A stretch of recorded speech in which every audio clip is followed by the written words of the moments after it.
Ser Podcast. En la cadena Ser, Hora 25. Aimar Bretos. Edición especial de Hora 25 desde el Congreso de los Diputados, donde ha terminado ya esta noche la primera jornada del debate sobre el Estado de la Nación, el primero en 7 años.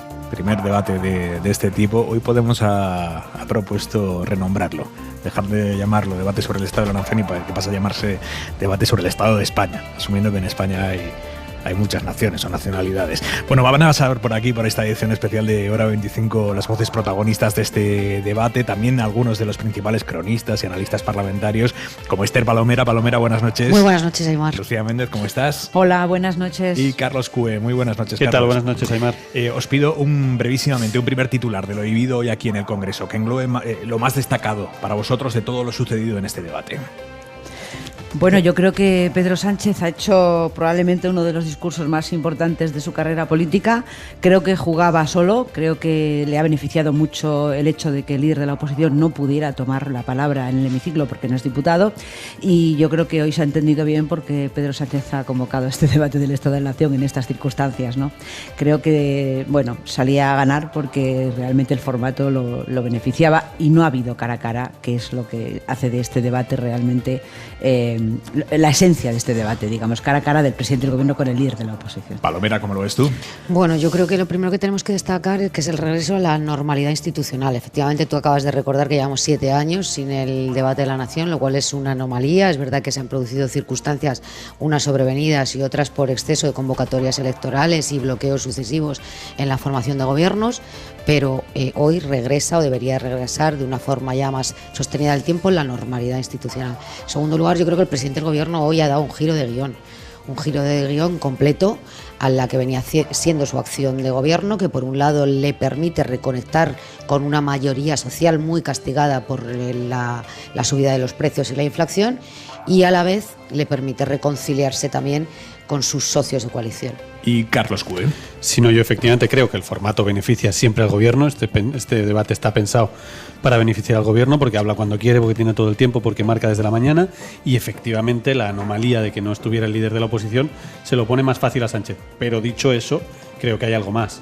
Creo que Sánchez ha tomado una decisión de anunciar medidas que no estaban previstas, que de hecho varias veces se dijo que no se iban a tomar, sobre todo el impuesto a la banca, y eso marca totalmente un giro efectivamente en el que Sánchez se convierte en el protagonista clarísimo de un intento de remontada, porque viene de unas elecciones andaluzas que le han ido muy mal, y yo creo que en Moncloa saben perfectamente lo que ha pasado ahí, y venían anunciando desde hace semanas el debate del Estado de la Nación es el punto central donde nosotros queremos darle la vuelta a este ambiente general de la derecha va a llegar al poder, aquí no hay nada que hacer.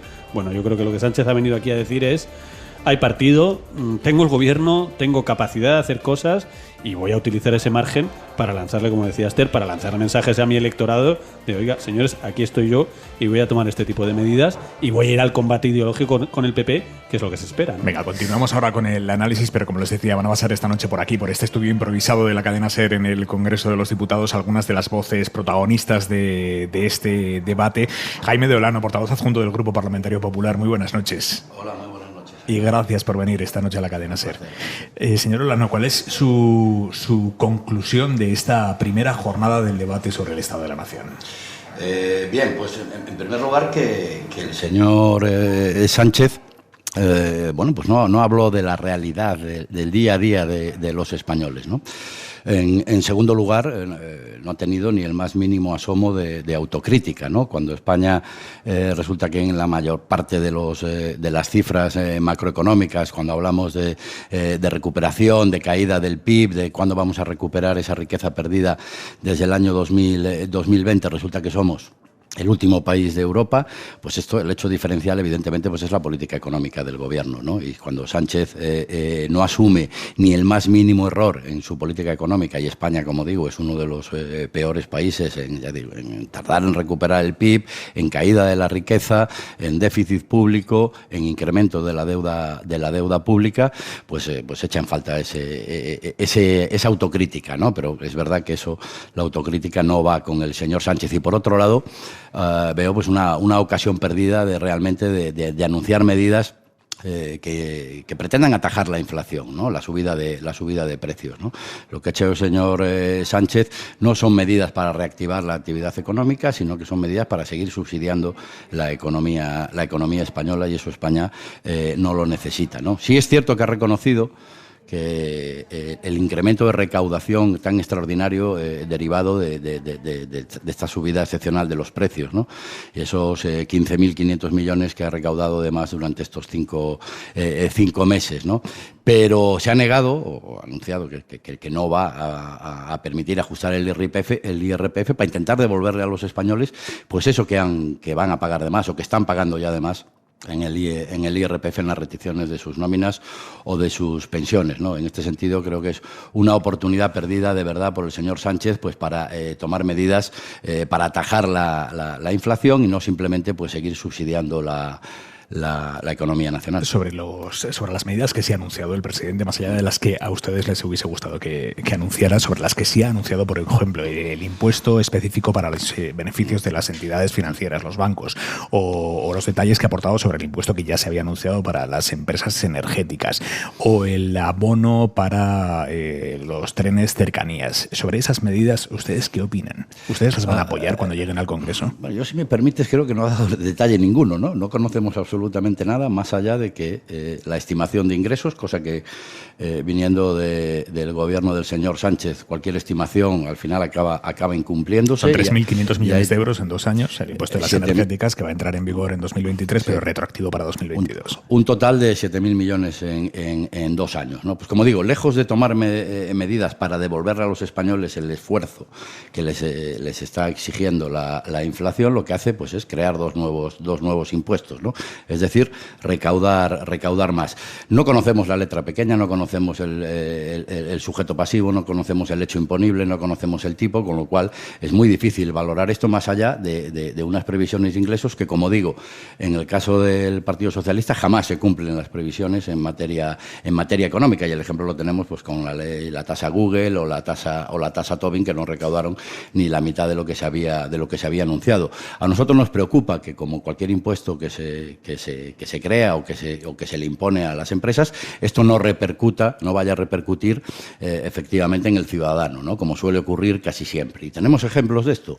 En el otoño-invierno del año 2018, si se acuerdan, cuando hablábamos de los impuestos a las hipotecas, el señor Sánchez, aquí en el Congreso, pues muy pomposamente anunció que jamás los españoles volverían a pagar el impuesto de actos jurídicos documentados.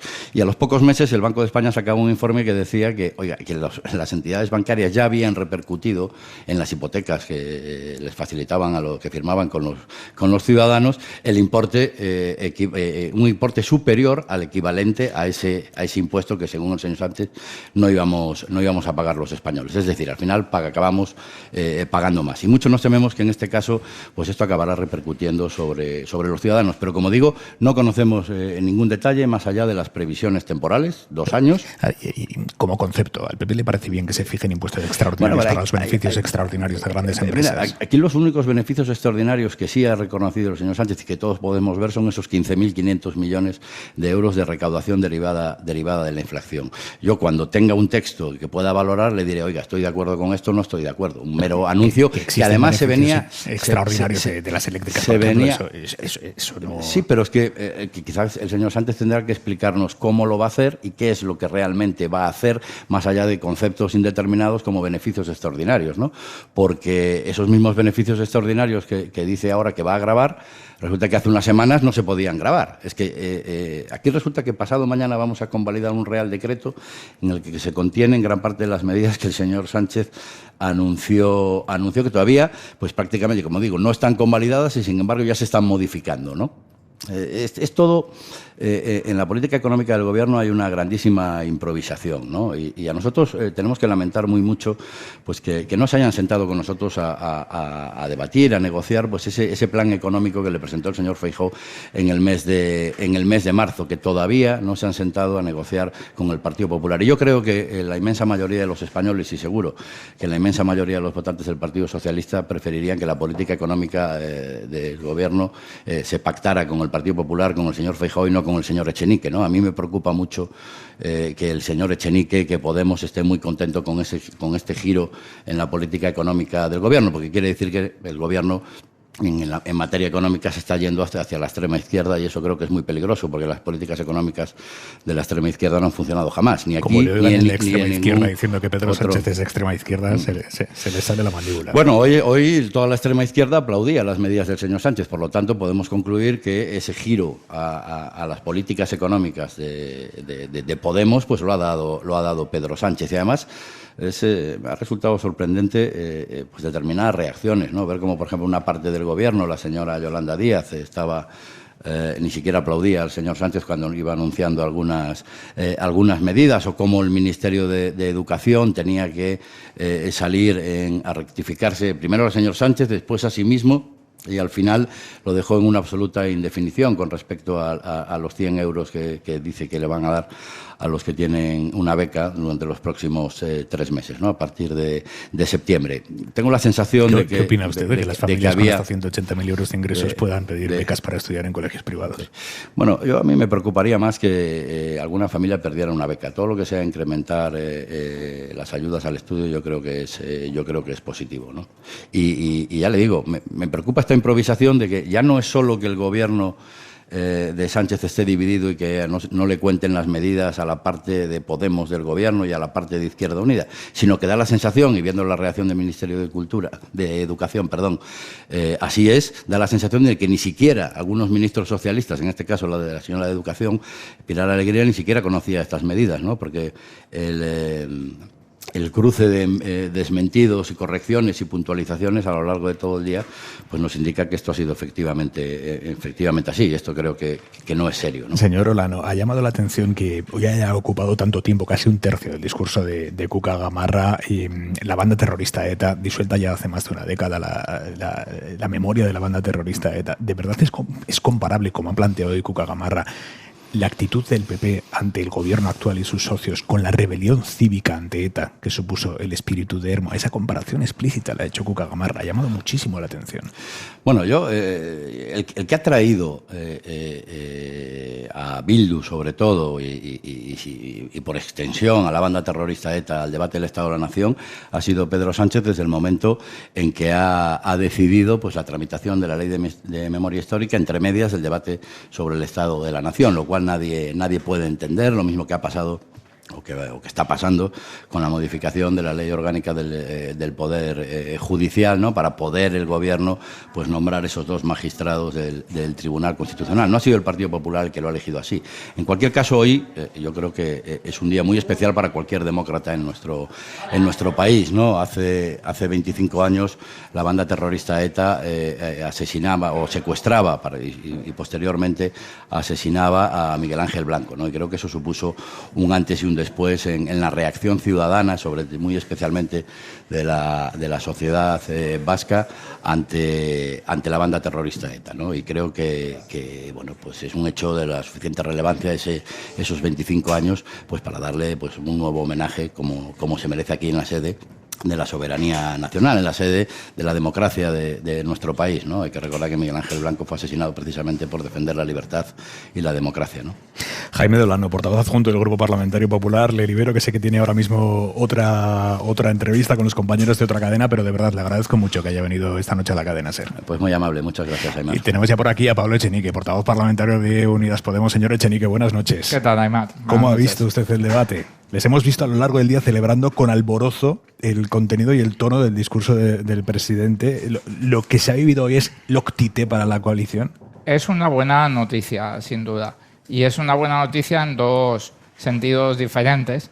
Es una buena noticia porque va a permitir proteger a la ciudadanía de las consecuencias económicas, ¿no? De la invasión de Ucrania, y eso es lo principal, eso es lo fundamental, pero nosotros también pensamos que es una buena noticia porque permite recuperar al Gobierno la iniciativa política. Desde nuestro punto de vista, en las últimas semanas, en los últimos meses, se habían lanzado algunos mensajes con respecto a Melilla, con respecto al gasto en armamento, con respecto a la OTAN, que por ser suave desorientaban al electorado progresista, ¿no? Y desde Podemos, desde Unidas Podemos, les veníamos reclamando a nuestro socio de coalición que había que reorientar el rumbo del gobierno, había que recuperar el ritmo de los avances sociales y de las medidas valientes, como ha sido por dos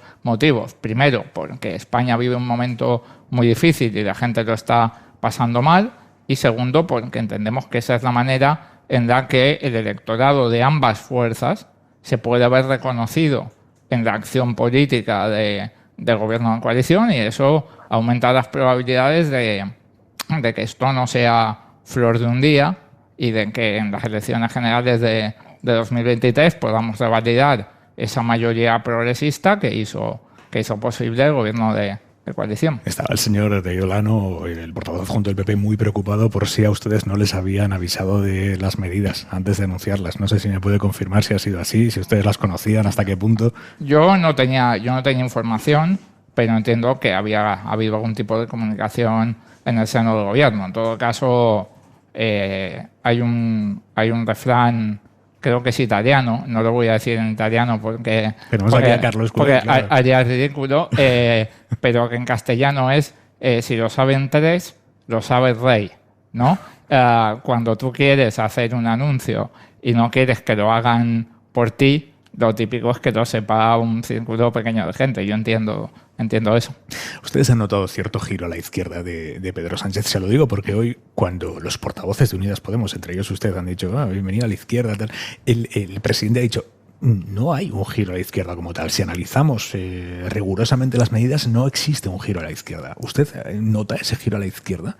Hombre, yo sí que creo que ha habido un cambio de rumbo. No es lo mismo el impuesto a las grandes empresas digitales, que al final no sé cuánto estará recaudando, algunos cientos de millones de euros, y además son empresas extranjeras, casi todas ellas, o el impuesto a las transacciones financieras, que también, digamos, que tiene una recaudación modesta, que poner un impuesto a las eléctricas, a las petroleras y a la banca, que según el presidente va a recaudar miles de millones de euros, ¿no?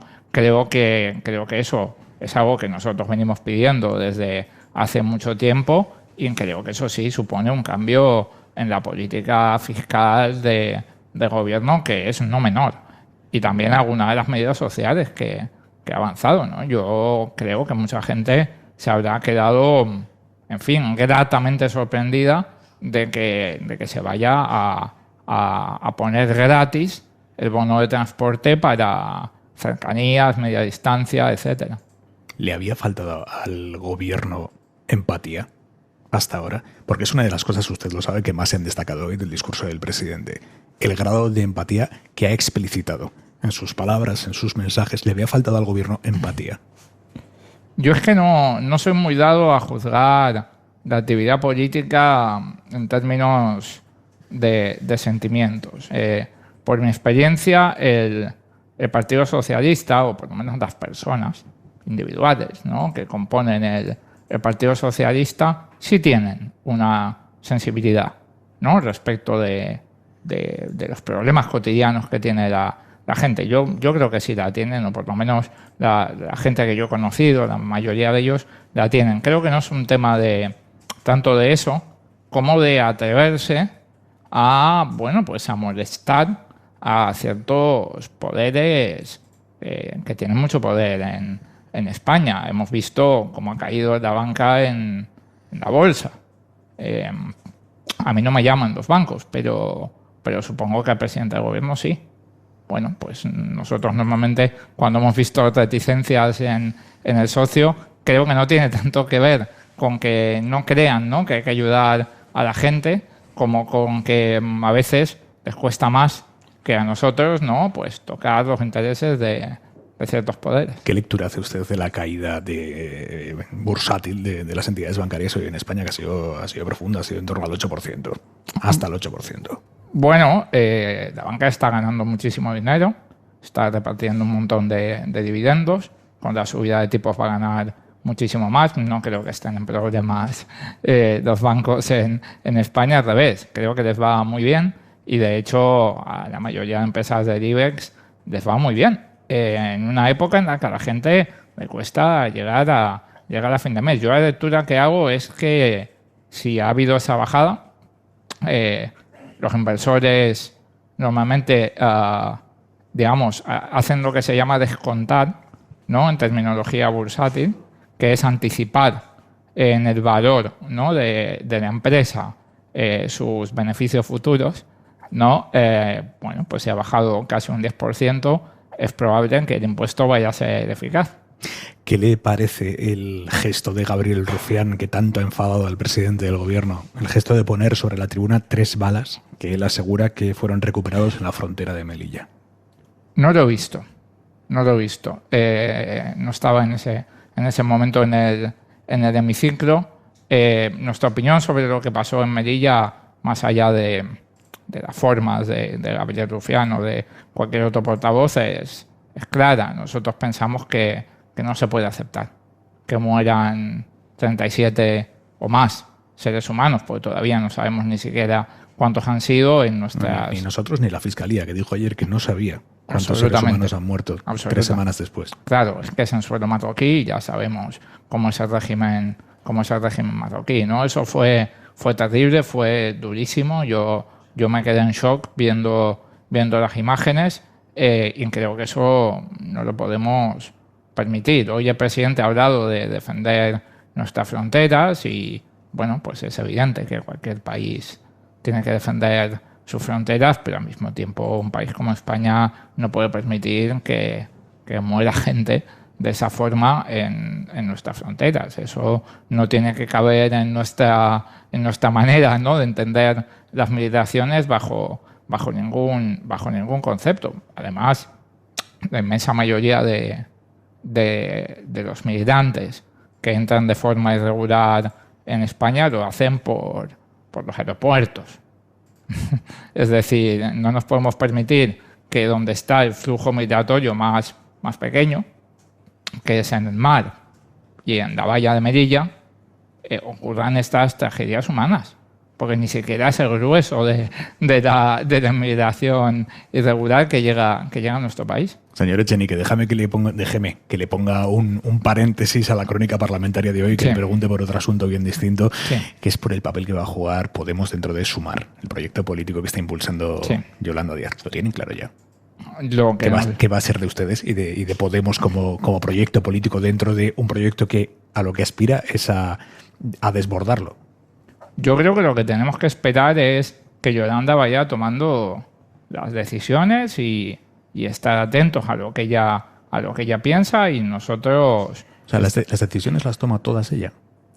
Las decisiones de Sumar es su proyecto y las está tomando ella, y luego los diferentes partidos tendrán que tomar sus decisiones en base a lo que Yolanda nos plantee. Nosotros desde Podemos lo que queremos hacer y lo que vamos a intentar hacer es estar fuertes para cuando lleguen las elecciones, para poder aportar lo máximo posible, porque humildemente pensamos que la forma de hacer política, de nuestra formación política, está detrás de algunos de los logros más importantes que se han conseguido en España. Nunca había habido un gobierno de coalición en nuestro país desde la recuperación de la democracia, y eso tiene que ver con una forma de hacer política que Pablo Iglesias trajo a la política española y en que Podemos es tributario de ella, ¿no? Y nosotros esa fuerza, ese capital político, esa manera de entender la política, humildemente la queremos aportar a una candidatura que pueda ir más allá de lo que nosotros hemos podido conseguir. ¿Y en esa candidatura quieren? ¿Cómo? Se lo pregunto con toda la maldad del mundo. ¿Cómo? ¿En esa candidatura quieren que ustedes aporten todo esto? Ojalá esté todo el mundo y nosotros también, claro. Pablo Echenique, portavoz parlamentario de Unidas Podemos, gracias por venir esta noche a la cadena SER. Un placer, Aymat, como siempre. Les hablamos esta noche desde el Congreso, donde acaba de terminar la primera jornada del debate sobre el Estado de la Nación. Se han vivido aquí hoy muchas cosas. Pero hay una frase que le imprime al día de hoy el carácter de día relevante para lo que queda de legislatura, y es la frase del presidente del gobierno cuando ha dicho: me hago cargo del estado de ánimo de la gente. Esto que puede parecer una obviedad, que puede decir un político, esto expresa bastante más de lo que dice textualmente, porque hoy Pedro Sánchez ha venido al Congreso a decirles de alguna manera a los españoles que ha escuchado la señal, que no se puede basar el mensaje público del gobierno en un permanente y a veces hasta tedioso repaso a todo lo que el presidente presume de haber hecho bien, que por muy injusto que le pueda parecer a él, a sus ministros y a sus asesores, la ciudadanía progresista no se va a reactivar por lo que el gobierno ya hizo bien en condiciones muy duras, sino por lo que el gobierno se comprometa a hacer y haga ante las condiciones también muy duras que están por llegar. Hoy Sánchez ha desplegado en la Cámara una empatía que se echaba de menos a veces en sus intervenciones, ha anunciado nuevos impuestos a bancos, ha concretado en las empresas energéticas cómo va a ser el impuesto ya anunciado, ha prometido cercanías gratis durante un otoño que se prevé complicado y complementos a las becas para el estudio de quienes sí necesitan becas para el estudio. Salen esta noche ufanos de aquí del Congreso, tienen que ver las sonrisas, los diputados no solo del PSOE, también de Unidas Podemos, porque el discurso y los anuncios del presidente han sido de alguna manera argamasa para la coalición después de semanas de diferencias sobre el rumbo ideológico.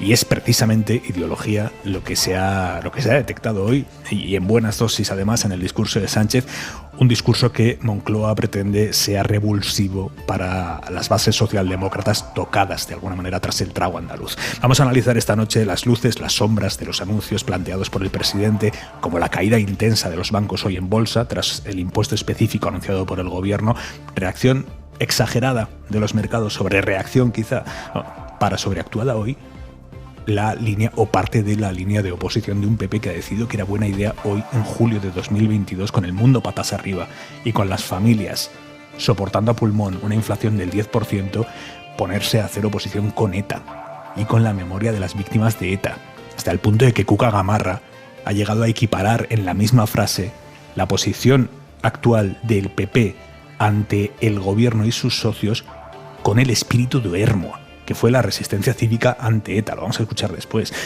Y mientras tanto Feijóo, que estaba ahí mirando, estaba asintiendo. ¿Quién le convenció de que era buena idea asistir para ser invitado de hielo, sin nada que poder decir, sin nada que poder hacer más que recibir de alguna manera? Estaba ahí sentado en la bancada, una bancada en la que todos los diputados llevaban hoy el lazo azul, que fue símbolo de resistencia ante ETA. Una víctima de la banda terrorista, María Jáuregui, la hija del asesinado por ETA, Juan Mari Jáuregui, ha tenido que recordar lo que ya dejó por escrito Gesto por la Paz en 2007 ante el uso espurio del lazo azul.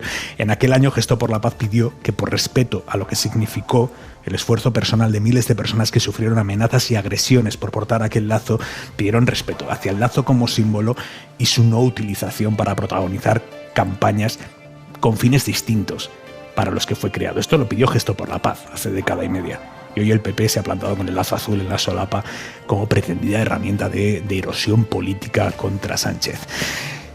Tiene que estar hoy Casado diciendo: y estos eran los de la estrategia nueva, los de la estrategia ganadora. Martes 12 de julio, edición especial de Hora 25 desde el Congreso. Y a mi lado sigue Carlos Cué. Hola de nuevo. Hola, ¿qué tal? Y van a venir ahora mismo Esther Palomera y Lucía Méndez también.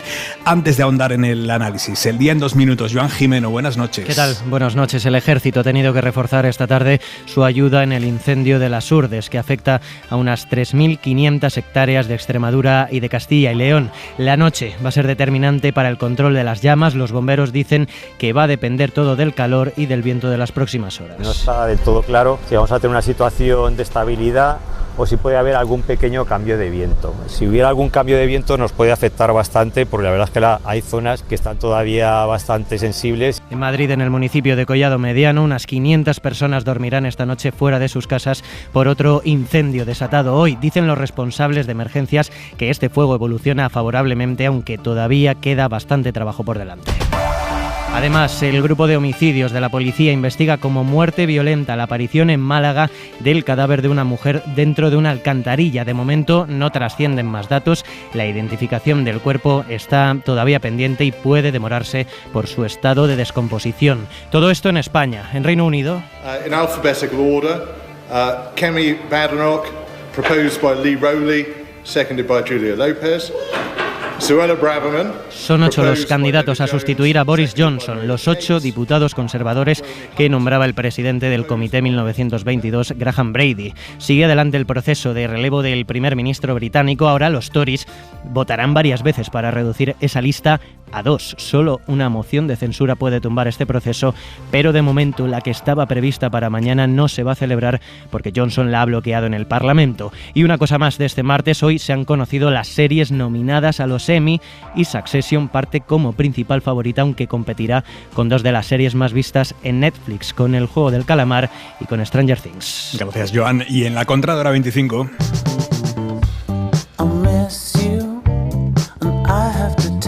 Llevas todo el día, Javois, buenas noches. ¿Qué tal, Aimar? Buenas noches. Por estos pasillos, por estas tribunas, me interesa lo que has visto, lo que has apuntado y lo que no te ha hecho falta apuntar. No, he tomado notas. Otras efectivamente las llevo grabadas. Fíjate que he pensado también que el debate del Estado de la Nación casi siempre termina, sobre todo para la gente que no para de observar obsesivamente a los líderes que suben a la tribuna, el debate sobre el estado de los diputados, incluso de los senadores, como en el caso hoy de Feijóo. Yo lo tenía enfrente, así que lo miré mucho. Me fijé en que discutía mucho con su chaqueta. Al principio, cuando se levantaba para dejar paso a Cuca Gamarra, se agarraba la corbata. Creo que hay todo un tratado de masculinidad en ese momento en que nosotros, los hombres, al agacharnos no dejamos caer nunca la corbata y la sujetamos contra la camisa, como si fuese algo muy delicado. Hay terror a que algo nos cuelgue, lo que sea. Luego Feijóo, a medida que avanzaba la sesión, optó por abrocharse la chaqueta al levantarse y desabrochársela al sentarse. Sánchez también hacía esto, salía con ella desabrochada a la tribuna y allí con mucha ceremonia se colocaba el botón. Es también una manera de cerrar España al mismo tiempo que estás cerrándote la americana. Los hombres, ahora que estoy pensándolo y que nos estamos redescubriendo, somos carne de enseñanza general básica. Nuestra relación con la ropa, nuestra relación con el padre, nuestra relación con los folios. Sánchez no consiente que se le desordene el taquito de folios y, como si tuviese un TOC, los ajusta todo el rato para que estén perfectamente colocados uno sobre otro. Hay muchas lecturas políticas a partir de las manías de cada uno. Hay incluso un sentido inquietante de Estado en no permitir que se te revele un solo folio. Una diputada del PP, por ejemplo, se abanicaba al mismo tiempo que hablaba por teléfono mientras daba su discurso el presidente. España es eterna, Aimar. España sale en las fotos de ese telescopio gigante que ha pillado galaxias a millones de años luz. Espero que nos visiten pronto y puedan escribir de nosotros con muchísimo más talento que el que nosotros tenemos. Hasta mañana, Javois. Un beso. Adiós, un beso, chao.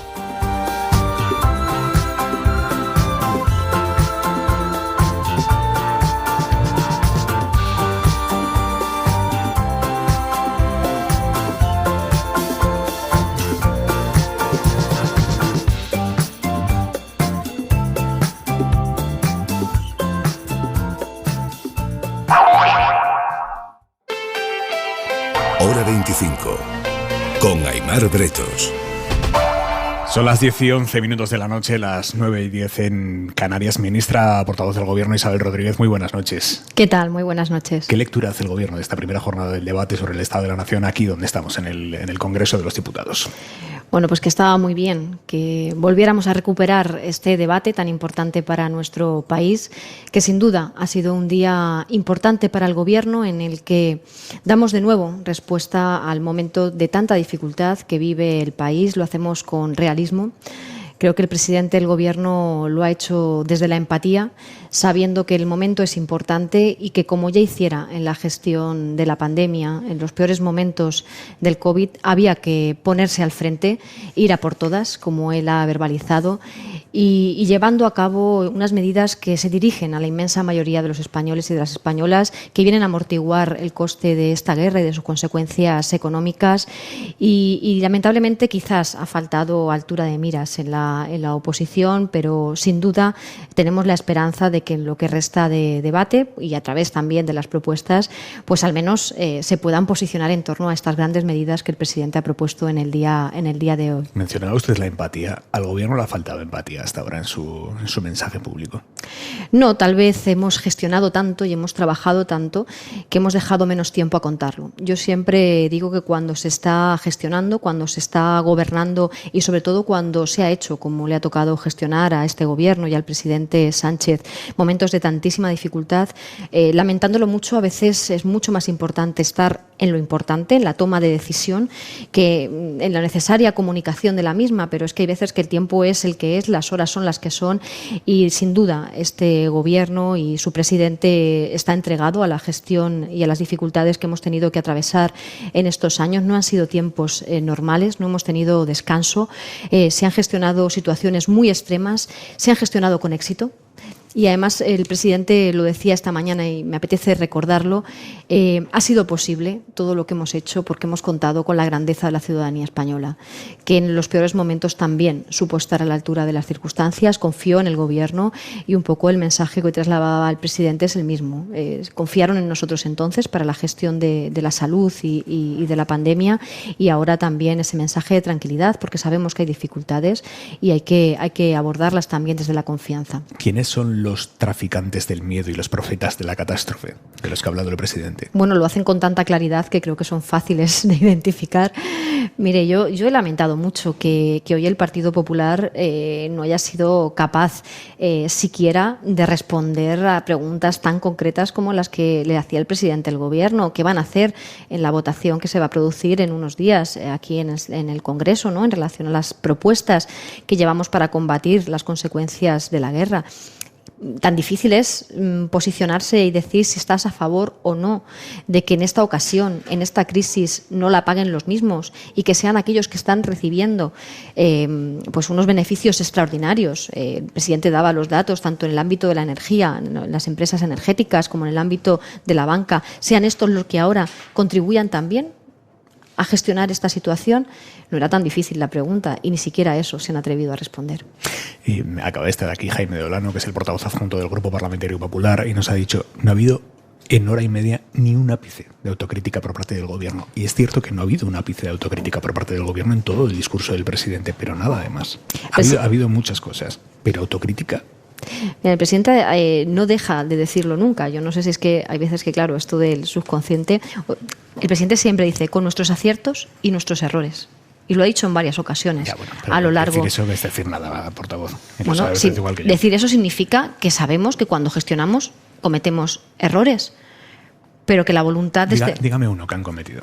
Bueno, pues quizás no haber sabido explicar lo suficiente las medidas y la acción del gobierno para que pueda valorarse el esfuerzo que se está haciendo. No caiga usted también en eso, que es la portavoz del gobierno, no caiga en ese truco político que es decir todo lo malo es que se comunica mal. Yo lo combato, no, ahí no están los problemas.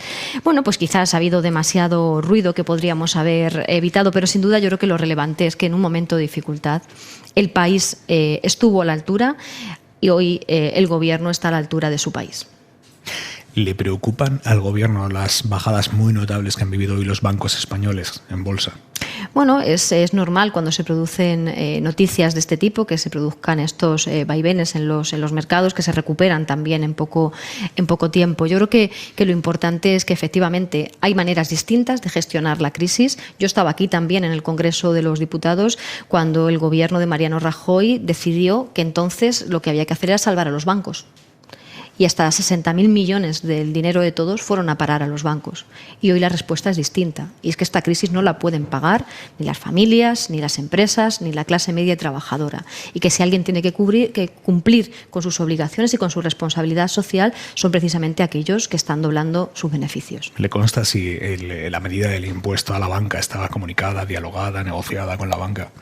El Gobierno toma sus decisiones sabiendo que ha de gestionar la situación y a quién nos dirigimos. Y es a la inmensa mayoría de los españoles. Mire, en relación a nuestras políticas, el presidente, y pensando también en el anuncio que tenía que ver con las becas, el presidente lo ha expresado muy bien, ¿no? Y en los días de actualidad, que ustedes también han contado a través de las ondas, hemos visto como el Gobierno autonómico de la Comunidad de Madrid se refería a la clase media y trabajadora como aquellos que cobran más de 100.000 euros en nuestro país, que son un 5%.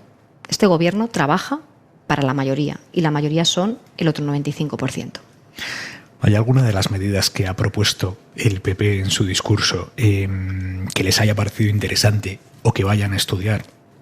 Ustedes se quejan mucho de que el PP es que igual dice que ellos, no a todo. Igual que ellos no han escuchado autocríticas, que yo no he escuchado propuesta. Alguna ha habido, portavoz, alguna ha habido. Yo no he escuchado propuesta. Fíjense que en algunas ocasiones nos hacen propuestas que iban en las propuestas que el presidente del Gobierno envió en su primer momento y mantuvieron en la primera reunión. Es una pena que el Partido Popular, como iniciaba esta parte de su programa, haya perdido la mitad del tiempo en lugar de posicionarse en relación a las propuestas que ha trasladado el presidente del Gobierno o defender las suyas propias. Fíjense si tienen ausencia de propuestas, que se ha dedicado la mitad del tiempo a hablar de la triste historia de nuestro país en relación a la banda terrorista ETA, que afortunadamente hoy es historia. Pero ¿no cree que igual de injusto, que entiendo que consideran ustedes, que es que el PP despache todo su discurso diciendo no ha habido nada, es que ustedes también lo hagan en el sentido de, por ejemplo, yo he escuchado hoy a Cuca Gamarra proponiendo que, por ejemplo, se amplíe el número de plazas MIR, porque esto es una queja de muchas comunidades, no solo gobernadas por el PP, que no consiguen encontrar médicos para la atención primaria y piden que Sanidad amplíe el número de plazas MIR para atención primaria, o que se cree una especialidad de urgencias. Sí, precisamente hay una comisión de trabajo en estos momentos en el Ministerio de Sanidad, donde trabajan las comunidades autónomas y donde estamos abordando esta circunstancia. Claro que es un problema. Nosotros tenemos un compromiso por reforzar la sanidad pública. Recientemente aprobábamos en el Consejo de Ministros dar estabilidad a los profesionales sanitarios que estaban en una situación de interinidad, de contratos precarios, y estamos trabajando de la mano de las comunidades autónomas precisamente el dar esa respuesta para abordar sobre todo la situación de la atención primaria. Por tanto, claro que es una preocupación del Gobierno y no es que no queramos valorarlas, que ya lo estamos trabajando con todas las comunidades autónomas con las que gobiernan el Partido Socialista, con las que gobierna el Partido Popular u otras formaciones políticas. Ahí también quizás lo que no se detiene la señora Gamarra es a explicar por qué dentro de su formación hay quien en esa política sanitaria está haciendo también un abandono de la pública, cerrando los centros de urgencia como está haciendo la señora Ayuso y por tanto yendo en la dirección contraria a lo que hoy estaba proponiendo, que es un abandono de la primaria. Ministra, ¿qué han sentido? ¿Ha sido generalizado entre el grupo parlamentario socialista el enfado que ha expresado el presidente del Gobierno cuando Gabriel Rufián ha sacado las 3 balas que él dice que una compañera suya de partido ha recogido en la frontera de Melilla? Bueno, yo creo que él mismo ha sido consciente de ese error, un error y una imagen que seguramente le perseguirá. ¿Por qué cree que ha sido consciente de ese error? Porque se ha acercado después a hablar con el presidente. ¿Y qué le ha dicho? No he escuchado la conversación, pero ha sido evidente. Quienes estaban observando desde la tribuna lo han podido ver también. ¿Con arrepentimiento? Intuyo que sí. Que 3 semanas después sigamos sin saber cuánta gente ha muerto en Melilla, más allá del episodio de las balas, ministra. Bueno, también el presidente se ha manifestado al respecto. Yo creo que el partido que representamos y el presidente del Gobierno en su trabajo ha mostrado nuestro compromiso con las personas migrantes, con su problemática. Lo hemos hecho desde el primer momento y recordaba algunas de las medidas como devolver la universalidad y la atención sanitaria a esas personas en nuestro país en igualdad de condiciones a los que tenemos los españoles y las españolas.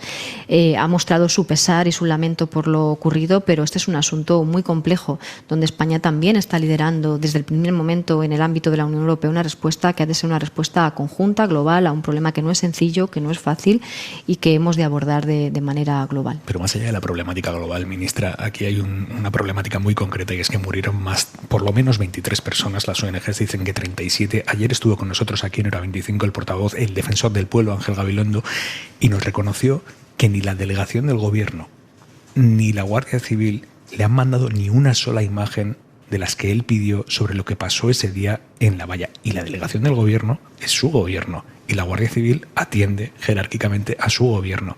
De verdad, 3 semanas después no hay una imagen que nos pueda decir qué pasó. Yo no te digo a mí, igual el defensor del pueblo que ha pedido esas imágenes. Bueno, la Fiscalía también está trabajando y yo confío en que todos los procedimientos van a funcionar correctamente y vamos a saber qué es lo que ha ocurrido y se tomarán medidas en consecuencia. Portavoz, ¿qué le parece la propuesta de su socio de gobierno de que este debate pase a llamarse debate sobre el Estado de España? asumiendo que en España hay varias naciones o nacionalidades. Esto lo ha dicho Pablo Echenique, ¿qué le parece? Bueno, que en España discutimos mucho sobre nuestra identidad y yo creo que los españoles se sienten perfectamente ubicados en este país, del que nos sentimos muy orgullosos en su diversidad. Yo tengo ahora la oportunidad, como ministra de Política Territorial, de recorrer cada una de las autonomías, de los territorios, de conocer sus realidades, y yo digo que cada día me enamoro más de España y de los españoles y de las españolas. Creo que estamos ante un gran país, que es algo que también el presidente del Gobierno expresaba al inicio de su intervención, que en los momentos de más dificultad sabe estar a la altura, que es un país rico en cultura, en lengua, en patrimonio, en nuestro carácter, en nuestra forma de ser, en nuestra diversidad, y por tanto creo que dedicamos demasiado tiempo a encontrar nuestra identidad y poco tiempo a presumir de lo que somos y de cómo nos relacionamos entre nosotros. Isabel Rodríguez, ministra portavoz del Gobierno, muchísimas gracias por venir esta noche a este set improvisado dentro del Congreso de los Diputados. Pues muchas gracias, y espero que esta sesión de este debate del Estado, de la Nación, del país, de España,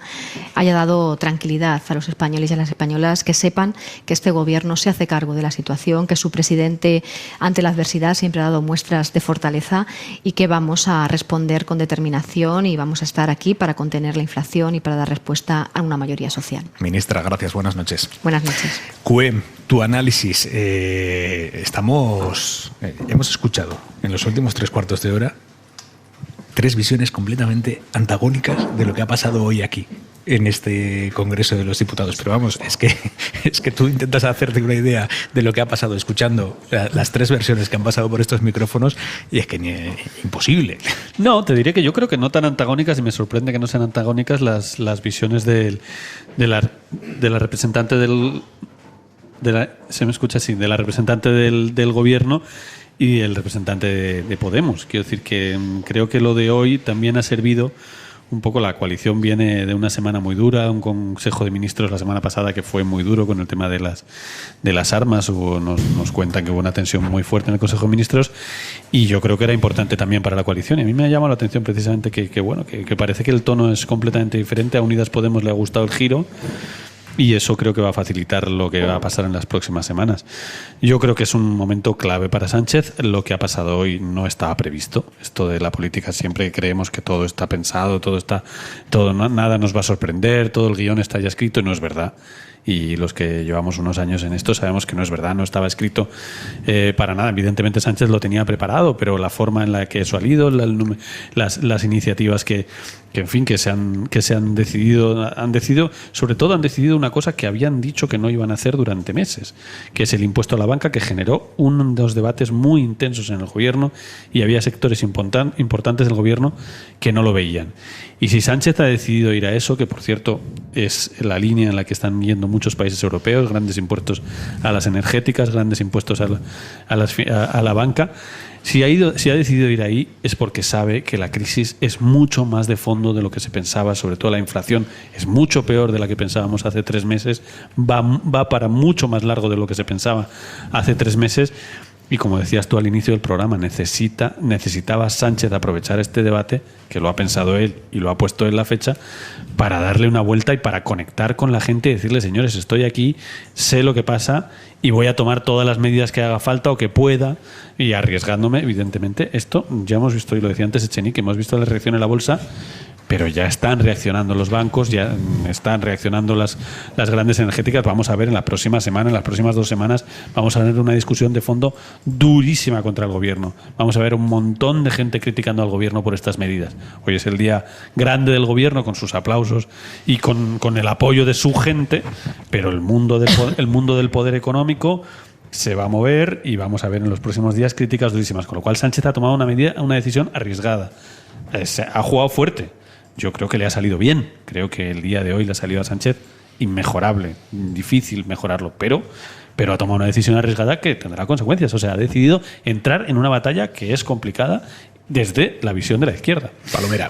Bueno, fíjate si es complicada, que desde el propio Gobierno hicieron saber que cuando hubo el primer intento para poner un impuesto a los beneficios caídos del cielo de las eléctricas, ejercieron toda la presión de la que eran capaces en Bruselas a través de los lobbies de las eléctricas, ¿no?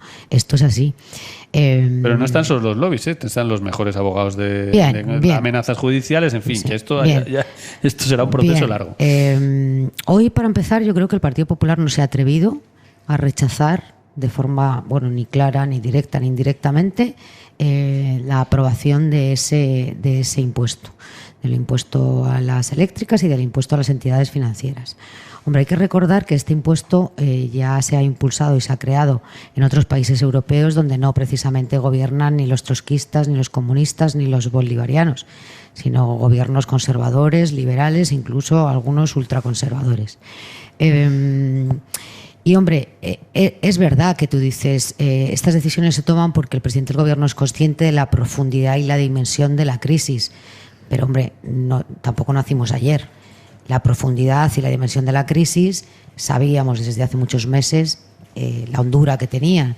Pero es verdad que el presidente llega a este debate en un momento crítico desde el punto de vista de la cohesión interna de la coalición de gobierno, desde el punto de vista del desgaste que acumula en las encuestas y que se percibe semana tras semana, y también tocado por el crecimiento de un Partido Popular que acaba de cambiar de liderazgo y que la mera presencia del señor Feijóo en el Partido Popular les ha disparado en las encuestas. No es que haya hecho discursos épicos, ni conectado con la ciudadanía, ni conocemos cuáles son sus medidas para hacer frente a la crisis, pero solamente su presencia en la calle Génova le ha situado incluso por delante en intención de voto del Partido Socialista, según algunas empresas demoscópicas. Por lo tanto, esto es consecuencia de un cúmulo de circunstancias que tiene el presidente del gobierno, no solamente porque sepa cuál es la profundidad de la crisis, sino porque necesita, como ya hemos dicho antes, reconectar con una mayoría social que hace tiempo que le ha dado la espalda. Lucía. Bueno, yo creo que es importante esto último que decís, particularmente... Acércate un pelín el micro, Lucía. Ahí, perfecto. El presidente, yo creo que es consciente de su propio desgaste y del desgaste de su credibilidad. Y en ese sentido yo creo que hoy ha actuado como el que no tiene nada que perder.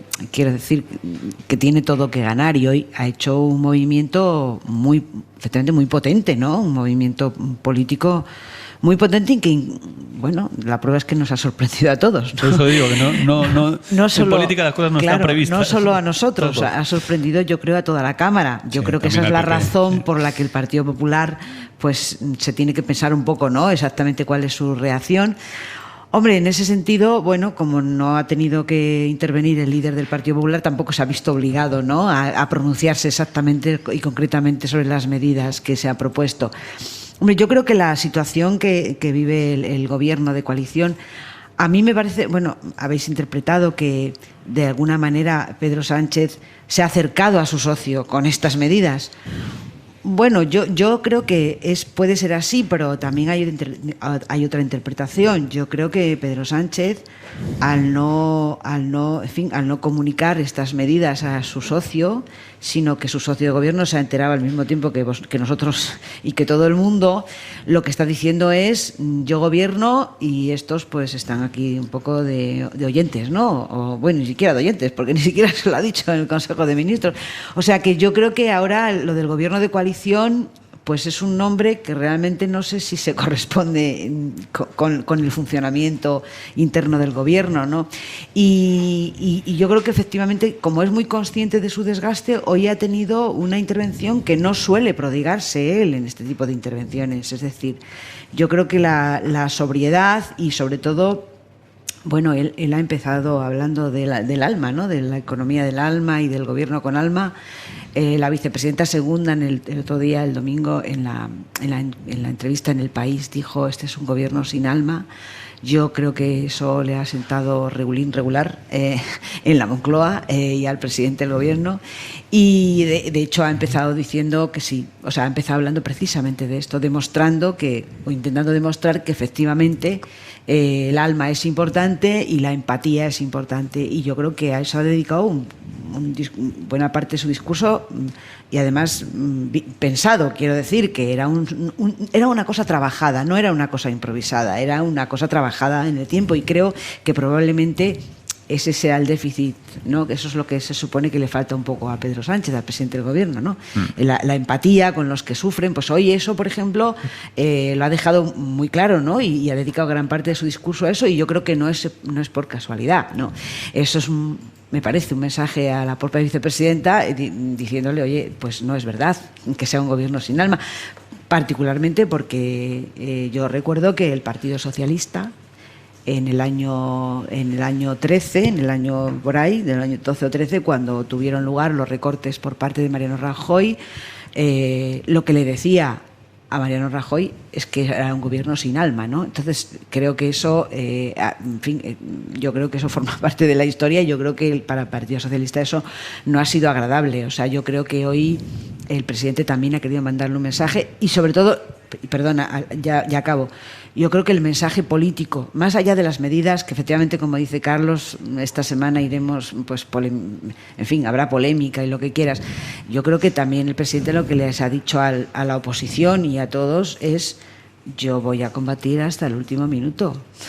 Es decir, yo no me voy a rendir, no voy a rendir la plaza sin combatir hasta el último aliento. Es que ¿no? yo creo que es curioso. Es muy relevante, porque yo creo que sí que es el final al final el resumen del resumen del debate es: señores, yo soy el presidente del gobierno, tengo el boletín oficial del Estado, tengo margen fiscal, que eso lo lleva diciendo, le preguntamos en la entrevista en El País y lo lleva diciendo varios días, porque la pregunta es, se compara mucho con la situación de Zapatero de 2011, ¿no?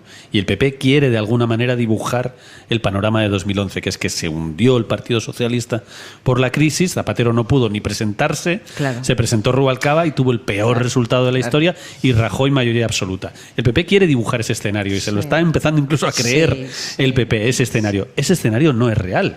Lo cual no quiere decir que el PP no vaya a ganar las elecciones, pero el escenario de 2011 no hay ningún dato que se parezca a 2011, ninguno. En 2011, como bien ha recordado hoy en el debate, en 2011 había destrucción de empleo de 300.000 empleos destruidos al mes, hundimiento absoluto, recortes, desgaste ya no del gobierno, sino de la economía, de la imagen de la política. Fue tremendo todo lo que pasó entonces. Esto no está pasando ahora porque Sánchez, que tiene dificultades, es obvio, le ha ido muy mal a Andalucía, es obvio, pero Sánchez tiene margen fiscal, tiene una economía creciendo al 4%, tiene 20 millones de ocupados, una reforma laboral que está funcionando bien, y tiene el mejor instrumento que existe en política, que se llama gobierno. Bueno, y lo que hoy ha venido a decir... sobre todo liquidez. Esta es la gran diferencia. Y tiene dinero, pero además... Con 2011. Tiene liquidez. Tiene dinero. O sea, tiene margen para seguir tirando de chequera. Exacto, tiene una recaudación que está creciendo, pero sobre todo creo que el mensaje de hoy es: señores, que yo estoy aquí y gobernamos, que también le está diciendo un poco a su gente, que estaba como muy baja de forma: oiga, señores, no nos olvidemos que tenemos el gobierno y 1 año y medio por delante para hacer un montón de cosas. Lo que dice Lucía, no nos vamos a rendir. Yo creo que ese es el mensaje también político, por eso están en la bancada socialista como están. Bueno, la bancada socialista es que es muy dada a pasar de la euforia a la depresión, son ciclotímicos, y pasan de la euforia a la depresión sin tránsito en cuestión de horas. Pero es verdad que hoy estaban absolutamente pletóricos, y yo creo que tenían motivos porque efectivamente el presidente ha hecho un buen discurso, y además ha hecho un buen discurso sin necesidad de ninguna estridencia, ni de utilizar tono bronco, ni de salirse de su papel institucional. O sea, yo creo que ha estado francamente bien. Me parece muy interesante la derivada que enfocaba Lucía respecto a lo que ha pasado hoy con Yolanda Díaz. Aquí yo creo que efectivamente no es que crea Lucía, es que hay una parte inicial del discurso del presidente del gobierno que está dirigida expresamente a la vicepresidenta segunda del gobierno, por la actitud y por las declaraciones que ha ido hilvanando en las últimas semanas. Y hoy a la vicepresidenta segunda del gobierno se la veía claramente incómoda, hasta el punto de que cuando el presidente ha anunciado las dos medidas, o las medidas más potentes desde el punto de vista de la izquierda, que son el impuesto a la banca y el impuesto a las eléctricas, Irene Montero y Yone Belarra estaban aplaudiendo, siguiendo la efusividad de la bancada socialista y de los ministros socialistas, y a la vicepresidenta se le ha visto no aplaudir, es decir, estaba tomando notas. Por lo tanto, yo creo que hay un claro distanciamiento, un enfriamiento en la relación personal entre el presidente y la vicepresidenta segunda del gobierno, y curiosamente hoy le ha reconectado con la parte más crítica de Podemos que tenía dentro del Consejo de Ministros, y le ha distanciado de la que en principio era su principal aliada, ¿no? Vamos a hacer una pausa mínima y seguimos. Hora 25 esta noche, edición especial desde el Congreso. Hora 25. Aimar Bretos. Ha terminado la primera jornada del debate, vamos a seguir ahora con el análisis, pero antes que nada, llegados a este punto, ¿qué esperar de la jornada de mañana? Guillermo Lerma, buenas noches. Buenas noches, Aimar. Pues para mañana queda la otra mitad de los grupos parlamentarios. El plural, por ejemplo, veremos la valoración que hacen de las medidas, entre otros Íñigo Errejón o la portavoz de Junts per Cat, Míriam Nogueras, pero también Ciudadanos, PNV, Bildu o el Mixto. Podemos intuir, eso sí, por dónde irá la valoración, por ejemplo, de Inés Arrimadas. Pues Sánchez ha cogido hoy el manual del buen populista, que es subir impuestos, que es subir el gasto sin sentido ninguno y sin explicar de dónde va a sacar el dinero. Veremos una vez más cómo se desmarca de Esquerra EH Bildu en el fondo y en las formas de reaccionar, porque aunque piden que las medidas no sean temporales, no ha dudado hoy Merche Purúa en reconocer el valor de las mismas. Van, a nuestro juicio, en la buena dirección.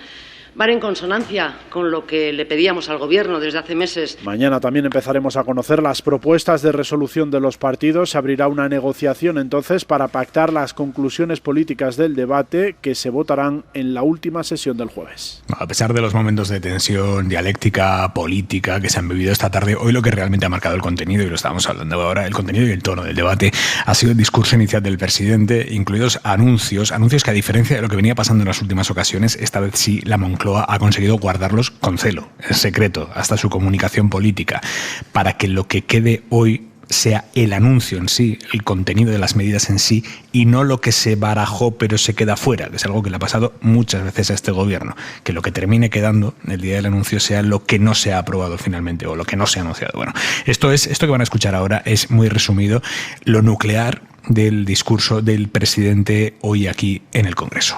Me gustaría decirles a los ciudadanos y ciudadanas que soy plenamente consciente de las dificultades cotidianas de la mayoría de la gente. Sé que el salario cada vez da para menos, que cuesta llegar a fin de mes, que la cesta de la compra es más cara. Sé que los españoles y españolas están dejándose la piel para sacar adelante a sus familias, a sus empresas y a sus trabajos. Sé que la escalada de los precios está haciendo aún más difícil lo que antes ya era difícil. Lo sé y me hago cargo. Y los españoles, por tanto, no quieren oírnos hablar de lo que va bien, ni de lo que hemos hecho bien. Quieren que nos centremos en lo que está mal y sobre todo que les expliquemos qué medidas estamos adoptando para solucionarlo. Voy a hablarles del presente y del futuro, no del pasado, y voy a hacerlo con la honestidad que una sociedad libre y madura, como es la sociedad española, reclama y merece.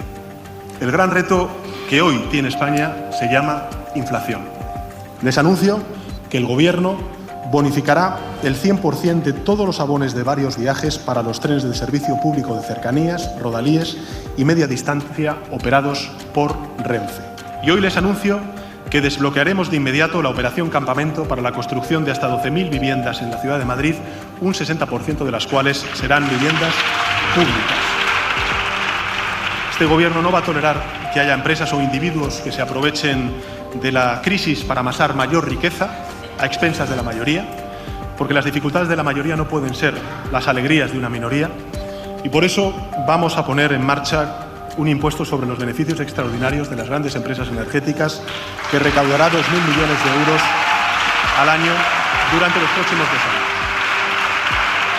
Y del mismo modo les anuncio, señorías, que el Gobierno aprobará un impuesto excepcional y temporal a las grandes entidades financieras que ya se están empezando a beneficiar de las subidas de tipos de interés.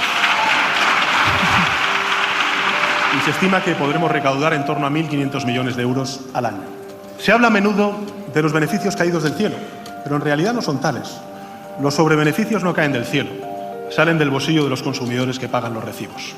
Y este Gobierno no va a permitir que el sufrimiento de muchos sea el beneficio de unos pocos. Pedimos a las grandes empresas que cualquier beneficio suplementario derivado de esta situación revierta en los trabajadores y en los consumidores que están soportando el azote de la inflación. Pedimos a las grandes empresas que cualquier beneficio indirecto de esta situación no engorde ni las cuentas de beneficios ni tampoco los sueldos de sus altos directivos. A lo largo de estos últimos días se ha debatido mucho el diseño de las políticas de becas en distintas administraciones. Y quiero ser claro y firme en esta cuestión. El Gobierno de España apuesta por las becas para activar el ascensor social y no para perpetuar desigualdades. Y por eso les anuncio que todos los estudiantes mayores de 16 años que hoy disfrutan de una beca recibirán una nueva beca complementaria de 100 euros mensuales.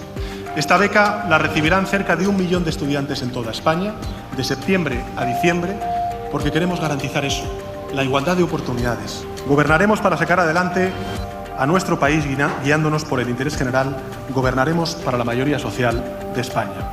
Y cuando sea preciso elegir, estaremos del lado de quienes más necesitan el auxilio de los poderes públicos, aunque al hacerlo, pues evidentemente incomodemos a los más poderosos. Cada vez que la sociedad se enfrenta a una dificultad, aparecen siempre los mismos, los traficantes del miedo, los profetas de la catástrofe.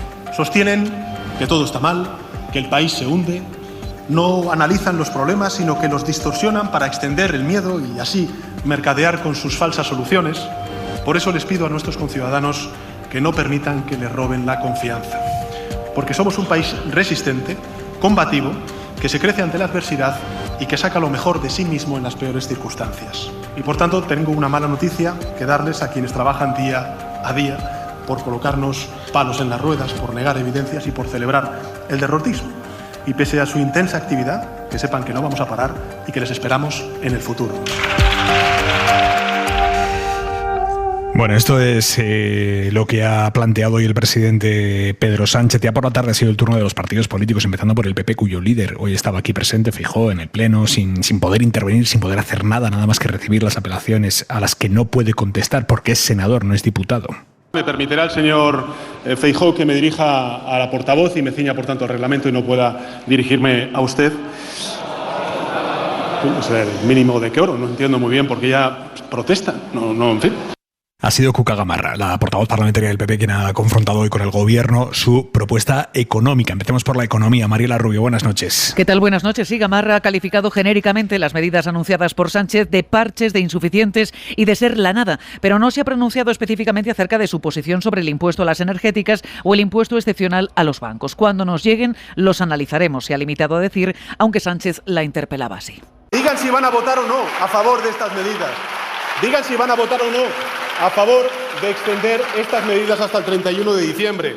Porque hasta ahora, señorías, ustedes han votado que no a todas las medidas en defensa de la clase media trabajadora de nuestro país. Tampoco ha revelado Gamarra qué votará el PP a las medidas del segundo decreto anticrisis que se votan esta semana. El PP sigue reclamando una bajada del IRPF, más rebajas de impuestos a la energía y reducir el gasto superfluo, como el del gobierno más caro de la historia, decía. ¿Es posible que vayamos a terminar este debate sobre el estado de la nación con la inflación que están sufriendo los españoles, con los precios de energía que tenemos y que usted no se vaya a comprometer a reducir el gasto improductivo, comenzando por su macrogobierno? Eso es lo que haría. Señora Gamarra, tiene usted que terminar, por favor. Voy terminando, señoría. Eso es lo que haría, señor Sánchez, un gobierno responsable y un gobierno con alma y con corazón y con inteligencia. Hacía referencia Gamarra a las palabras de Yolanda Díaz hace unos días, asegurando que al gobierno le falta alma. Sánchez ha hablado hoy y si ha desplomado la bolsa, sentenciaban a su salida diputados del PP. Vamos a ir ahora a la bolsa. Javier Ruiz, buenas noches, ¿estás por ahí, Javier? ¿Qué tal, Aymar? Muy buenas noches. Digo, vamos a ir ahora a la bolsa, pero antes, más allá de lo económico, lo que ha atravesado hoy la intervención del PP y la respuesta del presidente Sánchez ha sido la memoria de las víctimas del terrorismo, Mariela. Sí, tras un minuto de silencio por la memoria de Miguel Ángel Blanco, auspiciado por el PP, Gamarra ha reivindicado la del concejal como la única memoria posible y no la resultante de un pacto indigno, decía, con Bildu, para una ley de memoria democrática que convierte a este grupo en notario de la historia de la transición. El espíritu de aquella revolución, decía Gamarra, el espíritu cívico es quien hace hoy que estemos enfrente de este gobierno. Nosotros, el Partido Popular, reafirmamos nuestro compromiso de seguir defendiendo la necesidad de memoria, de reparación y de justicia. Por eso, ese mismo espíritu de rebelión cívica que alimentó a los españoles hace 25 años es el que hoy nos sitúa enfrente de su gobierno, señor Sánchez, desde que solo para resistir escogió el camino de los pactos indignos. Nos sitúa enfrente de su gobierno cuando convierte a Bildu en notario de la transición y de su mano arroja un manto de ignominia sobre los gobiernos de Adolfo Suárez, Leopoldo Calvo Sotelo y Felipe González. Y contestaba Pedro Sánchez, rechazando lecciones de constitucionalismo de quien utilizó el 11M y a sus víctimas para tratar de ganar, decía, unas elecciones de manera espuria. Y aquí mencionaba también Sánchez a la llamada Policía Patriótica del PP. Quienes realmente han utilizado el dolor de las víctimas del terrorismo con fines espurios han sido precisamente los dirigentes del Partido Popular. Quien ha utilizado el mayor atentado terrorista con fines espurios engañando a la ciudadanía española para ganar unas elecciones fue el Partido Popular un 11 de marzo. Han vuelto a las andadas una década después del final de ETA con ETA, como hacen siempre que están en la oposición. Abusaron de los cuerpos y fuerzas de seguridad del Estado creando una policía política para destruir a sus adversarios políticos, a Unidas Podemos, al independentismo y al Partido Socialista Obrero Español. Abusan de la Constitución a diario desde hace 1000 días, porque van cambiando de pretexto para incumplir de nuevo con sus obligaciones constitucionales y tenemos que aguantar sus lecciones de constitucionalismo y de españolismo. Afeaba Sánchez a Gamarra reivindicar hoy a Rubalcaba cuando el PP en el pasado decía le acusó de ser cómplice de ETA. Gracias, Mariela. Y decía que nos íbamos a ir a las bolsas. Más que a las bolsas en sí, nos vamos a ir ahora a los despachos en los que se mueven las decisiones patronales de las grandes empresas, al de la COE y de la banca, la Asociación Española de la Banca. Ruiz, ¿por qué estos dos grandes despachos han emitido esta noche sus señales de absoluto descontento con los impuestos que ha anunciado hoy el presidente del gobierno aquí? Por un lado, el de los beneficios de la banca y por otro, el de los beneficios de las empresas energéticas. Sí, totalmente. De hecho, empecemos recorrido, como decías tú, porque lo primero que ha mostrado su descontento ha sido el dinero. El dinero ha salido huyendo de la bolsa. Las medidas que se anunciaban eran 1.500 millones, recordémoslo, 1.500 millones de impuesto para la banca. 1.500. Para toda la banca, todo un año. Bueno, solo el Santander ha perdido hoy 1.570. Ha perdido más dinero. Solo hoy, solo un banco, más de lo que van a pagar todos juntos todo un año. El conjunto de los bancos, Aimar, ha perdido 5.000 millones de valor en un solo día. Así que lo que hoy tenemos es, lo primero, la reacción del dinero, y es que ha salido corriendo de los valores bancarios. También, por cierto, de Repsol, que ha perdido un 5,7%. Las caídas, Aimar, han sido espectaculares. CaixaBank ha caído un 8%, el Sabadell un 7%, Bankinter un 5%, BBV y Santander un 4% aproximadamente. Recordemos, Aimar, estos son valores sólidos, quiero decir que no bailan un 8% en un día, algo gordo, grave, tiene que pasar. Esto es lo que ha ocurrido. Esto ha sido lo primero. El dinero ha hablado. Y después, efectivamente, como tú decías, han hablado las patronales. La primera, la AEB, la Asociación Española de Banca, dice, primero, que esto es inseguridad jurídica. Segundo, que no se ha hablado con ellos. Tercero, que ellos ya pagan muchos impuestos. Decía José Luis Martínez Campuzano, el portavoz de la AEB, esto. No tenemos detalles del anuncio, el sector no ha sido informado ni consultado previamente, a pesar de mantener un diálogo permanente con el Gobierno. Los accionistas de los bancos, muchos de ellos pequeños ahorradores, han sufrido hoy un fuerte castigo en bolsa, derivado de la inestabilidad tras el anuncio, y que refleja también la improvisación jurídica en que se desenvuelve un sector tan relevante. Esta es la segunda de las reacciones y está finalmente la tercera, la que tú decías, la patronal, la COE y Cepime. Aimar, durísimo el comentario el comunicado que han emitido hoy, en el que dicen, primero, leo literalmente, sin consulta previa, el Gobierno ha tomado una decisión unilateral.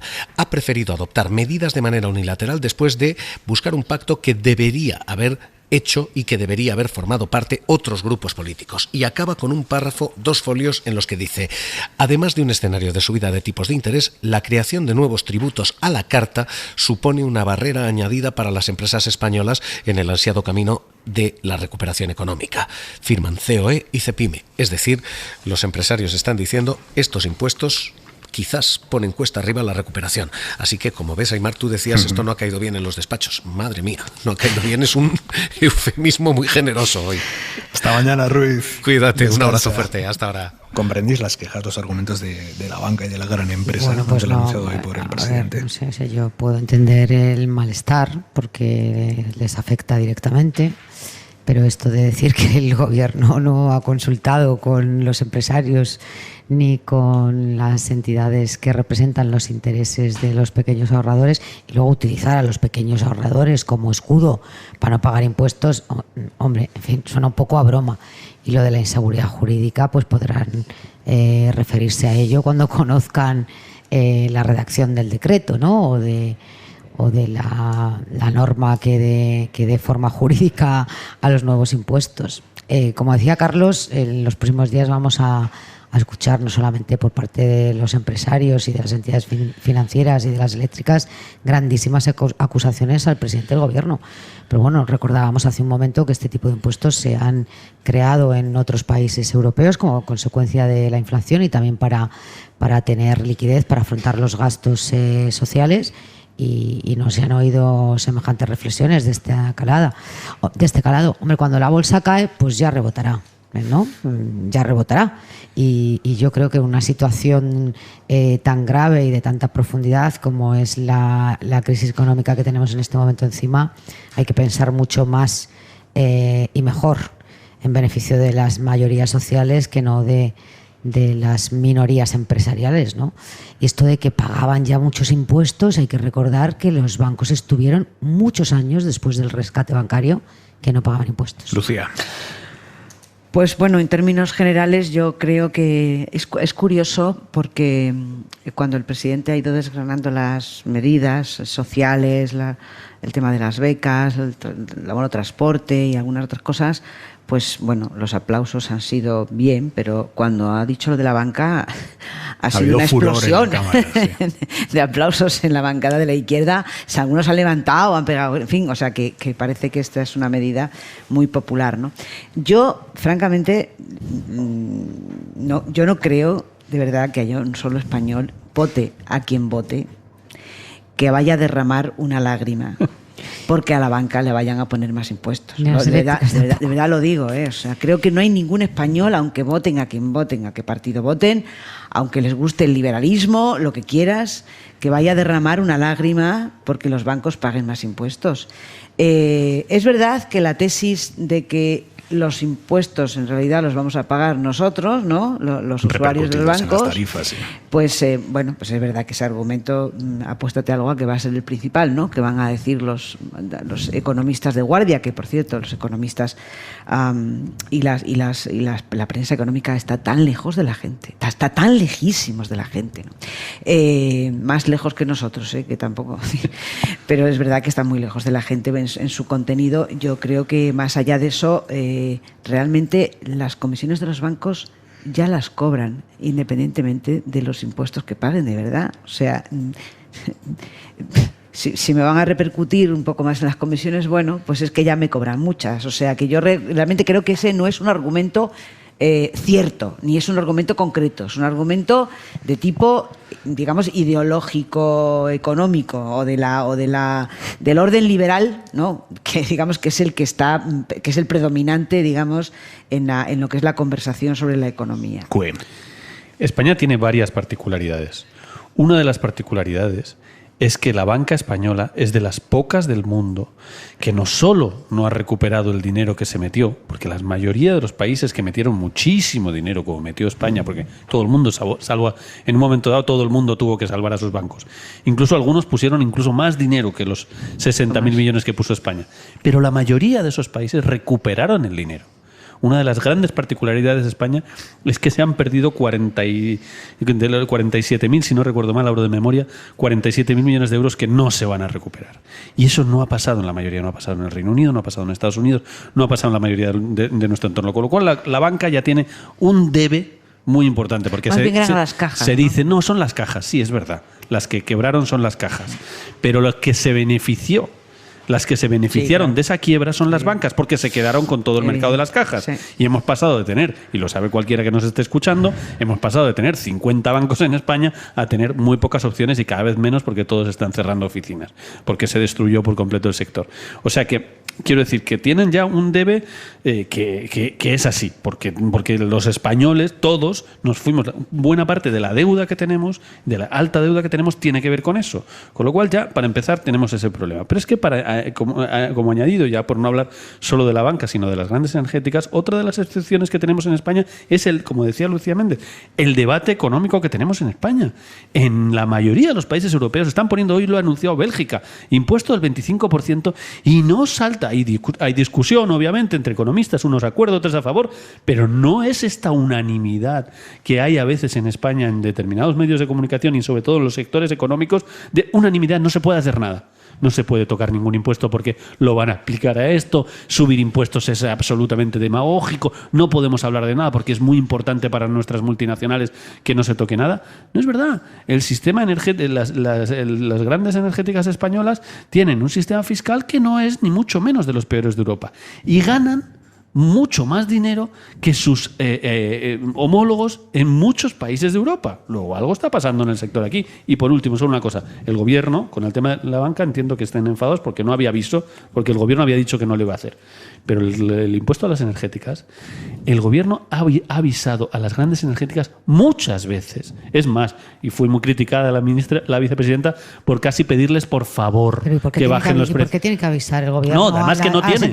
No, por supuesto que no. Por supuesto que no tiene, pero digo... ¿Nos avisa a nosotros cuando suben las comisiones los bancos? No tiene, pero lo que quiero decir... cuando retiran el personal y no nos atienden en las oficinas bancarias. Pero como hablan de seguridad jurídica y de la estabilidad de sus beneficios y demás... Carlos, no, pero quiero decir que es que varias veces ha ido este gobierno, que no lo han hecho los gobiernos europeos, casi te diría por las buenas, en el sentido de, oiga, por favor, vamos a intentar bajar los precios, vamos a intentar hacer algo. Bueno, pues si a la quinta no, pues evidentemente ya se va por las malas con impuestos. Vamos a hacer una pausa mínima en esta edición especial de Hora 25 desde el Congreso. Está ya, aquí quedamos nosotros, quedan los polis y los leones. No queda nadie más aquí en el Siempre Congreso. Hay alguien por los leones, por supuesto, y seguridad. Hora 25, seguimos. Y empezamos a cerrar este martes 12 de julio. Joan Jimeno. ¿Qué tal? Buenas noches. Con el accidente mortal de una montañera de 39 años en el Pirineo aragonés. Esther Orera, adelante. El accidente ha sido en el Pico Infierno, en Panticosa. Varias llamadas al 112 han alertado de que una persona se había precipitado al vacío. Hasta el lugar se trasladó un helicóptero de la Guardia Civil con agentes del CREIN de Panticosa y un médico del 061 que han tenido que descender mediante un ciclo de grúa. Solo han podido confirmar el fallecimiento de esta mujer que presentaba lesiones incompatibles con la vida. Y en Pamplona, la justicia ha decretado prisión provisional sin fianza para uno de los detenidos en los incidentes de la semana pasada durante una de las procesiones de las fiestas de San Fermín. Ahí media el larguero, hoy con derrota de la selección española femenina en la Eurocopa. Yago de Vega, buenas noches. Hola Aimar, ¿qué tal? Muy buenas. Sí, derrota de la selección española contra Alemania, entraba dentro de lo previsible. Alemania es una de las grandes potencias mundiales, así que nos lo vamos a jugar todo en la última jornada. Será el sábado a las 9 de la noche, jugamos el último partido de la fase de grupos contra Dinamarca. Nos vale el empate para estar en cuartos de final. Y la ropa para mañana, Luismi Pérez, buenas noches. Buenas noches, Aimar. Pues sobre todo, Rebequita no, porque nos hace falta la manga corta y buscar la madriguera al mediodía, porque mejor no estar expuestos al sol. Mañana ya vamos a alcanzar los 45 grados de temperatura en algunos municipios de Andalucía y de Extremadura. Y de hecho, ahora mismo, Aimar, agradable temperatura la que tenemos en Mérida, 39 grados o 35 en Zaragoza, y son las 11:05 de la noche. Hasta mañana, Luismi. Hasta mañana. Hora 25. Aimar Bretos. Y esta noche con Lucía Méndez, con Carlos Cue y con Esther Palmera. Quiero preguntaros, escuchábamos antes a Cuca Gamarra y cómo ha dedicado prácticamente un tercio de su intervención en un debate sobre el estado de la nación en 2022 a hablar de ETA. A hablar de una banda terrorista disuelta hace más de una década, a hablar de la memoria del terrorismo. Quiero preguntaros por esta decisión política. Es una decisión política. Además, el empezar por ahí, la primera intervención ha empezado por ahí. ¿Qué busca, qué riesgos tiene esa decisión política, de discurso político del PP de Feijóo? Lucía, empiezo por ti. Bueno, a ver, yo creo que hoy Cuca Gamarra tenía el papel más difícil de toda la Cámara, porque tenía que hablar en el turno de líder de la oposición sin serlo. Y estando el líder de la oposición allí. Claro, entonces, a ver, era un papel prácticamente imposible el que tenía hoy Cuca Gamarra. No podía confrontar el cara a cara tradicional del presidente del gobierno con el líder de la oposición, puesto que ella no lo era, y tenía que cubrir, digamos, yo diría que cubrir un expediente, ¿no? Es decir, lo que tenía que hacer Cuca Gamarra es cubrir un expediente, subir a la tribuna, defender ahí una serie de cosas, en fin, básicas para el Partido Popular, y por tanto yo creo que la trascendencia, digamos, política de la intervención de Cuca Gamarra hoy no es una trascendencia demasiado profunda. O sea, no creo que tenga mucha relevancia política, porque el hecho en sí Es decir, el Partido Popular se expresa de muchas maneras, pero yo no sé, tengo muchas dudas de que el líder del Partido Popular hubiera hecho eso. Si yo no tengo tenido ninguna. Bueno, quiero decir, esa decisión trasciende a Cuca Gamarra. Claro, pero no es lo Lucía, mismo. Vamos a ver. No es lo mismo. Yo entiendo lo que dices. Lo haga ella. Yo entiendo que, o sea, que lo la relevancia política es mucho menor. Ya, a eso me refería. refería. Y de hecho, el debate no ha girado sobre eso. Quiero decir, ni siquiera el presidente del gobierno. Sí, el presidente del gobierno ha entrado en eso. Sí, ha entrado, porque, pero, ha entrado en eso. Pero no ha claro sido, no ha sido, o no me ha parecido a mí que eso así ha sido una cosa relevante. Igual que no ha sido relevante, por ejemplo, el debate que ha mantenido con Santiago Abascal. Es que hoy realmente lo relevante estuvo en la mañana. Normalmente lo relevante está en la tarde, pero hoy lo relevante ha estado en la mañana. Eso sin duda, ¿no? pero yo me parece que haríamos mal en pasar por alto lo que ha pasado con el Partido Popular hoy, que no es con Cuca Gamarra, sino con el Partido Popular. A ver, el arranque del discurso de Cuca Gamarra es una decisión y una apuesta política. Y es la misma apuesta política o la misma apuesta estratégica que tuvo José María Aznar, que tuvo Mariano Rajoy, que tuvo Pablo Casado y que vuelve a tener Alberto Núñez Feijóo. Yo no estoy de acuerdo con que haya una apuesta. A ver, ¿tú crees que Cuca Gamarra ha decidido ella sola arrancar ese discurso, primero incumpliendo el reglamento de la Cámara? Para empezar, el Partido Popular, que es tan cumplidor con las leyes, con los reglamentos y con la Constitución, se ha saltado el reglamento de la Cámara. Ha pedido 1 minuto de silencio. ¿Con qué objetivo, Lucía? Porque estaba claro cuál era el objetivo que buscaba el Partido Popular, aparte de la intencionalidad política y de volver a poner el foco en el asunto de ETA y de las víctimas del terrorismo, que no es un asunto que ocupe el Estado de la Nación ni la preocupación de los ciudadanos. Salimos del homenaje a Miguel Ángel. Bien, pero ¿por qué lo ha hecho? ¿Qué buscaba? Ella buscaba que parte del hemiciclo se quedara sentada ante esa invitación al minuto de silencio. Ella pretendía dar una lección moral a los grupos minoritarios y especialmente, en mi opinión, buscaba que Bildu y Esquerra se quedaran sentados, y la lección se la han dado al Partido Popular, que la Cámara se ha levantado al completo, ha incumplido el reglamento arrastrado por un Partido Popular que se las da de garante de todas las normas de este país, y ha cumplido escrupulosamente con el minuto de silencio. Y ha sido luego, después, sin interrumpir ese minuto de silencio, quien la presidencia de la Cámara ha tenido que recordar a la portavoz del Partido Popular: oiga, que es que esto no lo hace usted. Es que los minutos de silencio se pactan en la Junta de Portavoces, se deciden en la Junta de Portavoces y los ordena la presidencia del Congreso. Pero bueno, esta es la hojarasca. Pero el fondo de la cuestión es que el Partido Popular, y lamento muchísimo decir esto, tiene una apuesta estratégica en seguir utilizando el dolor y las víctimas del terrorismo en beneficio propio. Es que ha salido la hija de Juan Mari Jáuregui otra vez diciendo que por favor las dejen en paz, que cada víctima siente el dolor como quiere y que el Partido Popular no puede patrimonializar el dolor de las víctimas ni hacer partidismo con las víctimas del terrorismo. Y es que lleva haciéndolo demasiados años. Entonces, arrancar el inicio del Estado, el debate de la Nación con esa apuesta, a mí no me parece una cuestión menor, y lo que me demuestra es que Feijóo ha avalado esa posición. Yo no, creo que esta decisión le trasciende completamente a Cuca Gamarra, que por otra parte coincido contigo que le ha podido poder el peso de la responsabilidad de dar voz al discurso que tenía que hacer el líder de la oposición. Entiendo que haya tenido miedo pero al final ese discurso es el discurso de Alberto Núñez Feijóo, el mismo que hubiera hecho Alberto Núñez Feijóo. Pero si lo más llamativo es que podríamos discutir en eso, en la línea en la que está diciendo Lucía, podríamos decir, bueno, es que a Cuca Gamarra las réplicas no le han salido porque la responsabilidad, pero es que de lo que estamos hablando es del discurso escrito. Y el discurso escrito, obviamente, aparte lo hemos estado hablando, y luego una cuestión que no hemos apuntado, perdón. Iban todos los diputados con el lazo azul. Sí, obviamente era una estrategia de partido, pero digo que el discurso... Era porque son los 2 días en los que se cumplen 25 años del asesinato. Bueno, ya fue el sábado, Lucía. Fue el domingo, vamos. Bueno, ¿y qué quiere decir? ¿Que porque ellos llevaran el lazo azul, el resto de la Cámara no siente el dolor de las víctimas? ¿No siente el espíritu de Hermua? Lo explico porque yo creo que la explicación de que haya empezado así es esa. Sí, pero, que en el vacío...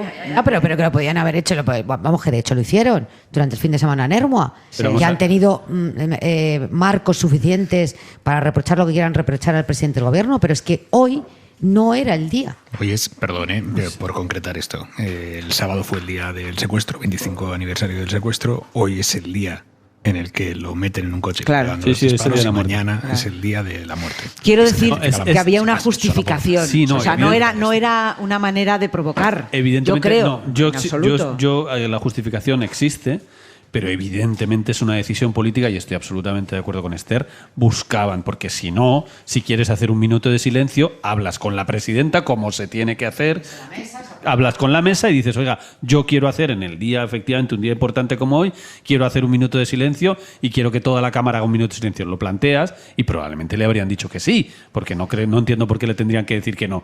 Pero hacerlo de la manera que lo ha hecho, de manera sorpresiva y, por tanto, saltándose el reglamento, lo que estaba buscando, yo creo que es bastante, en fin, es una suposición, pero no tan suposición, que estaba buscando la división, que es lo que llevan buscando desde el fin de semana, y tratar de colocar a Sánchez con Bildu, que de hecho es lo que ha dicho. Si es que además ha dicho, ha comparado la rebelión cívica es que eso voy contra lo que pasó durante el asesinato de Miguel Ángel Blanco, con lo que está pasando ahora con lo que está pasando ahora contra el presidente. O sea, digamos, colocando a ETA y al presidente en el mismo. Lucía. Lo que digo es solo una cosa.